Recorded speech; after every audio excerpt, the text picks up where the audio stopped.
মহান ভাষা দিবস এবং আন্তর্জাতিক মাতৃভাষা দিবস, এই দিবসটি আমাদেরকে জাতিসত্তার উন্মেষ ঘটিয়েছে। আমাদের যে স্বাধীনতার, সেই স্বাধীনতার বীজ বপন করে দিয়েছে। এই ভাষা আন্দোলনের মাধ্যমেই আমরা আসলে নতুন সত্তার পরিচয় পেয়েছি, যার মাধ্যমে আমরা পরবর্তীতে স্বাধীনতা অর্জন করেছি। 21শে ফেব্রুয়ারি শুধু আজ বাংলাদেশের মানুষের জন্যই নয়, সারা বিশ্বের মানুষের জন্যে।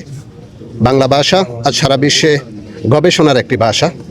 সারা বিশ্বে বিভিন্ন দেশে বাংলাভাষীর লোকজন এই বাংলা ভাষাকে নিয়ে গবেষণা করেন। বিশ্ববিদ্যালয়ে বাংলা ভাষা নিয়ে গবেষণা হচ্ছে। এই বাংলা ভাষা আমাদের গর্বের।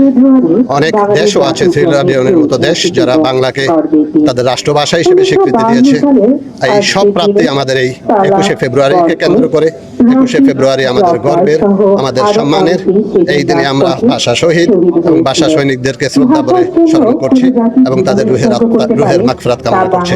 ধন্যবাদ আপনাকে।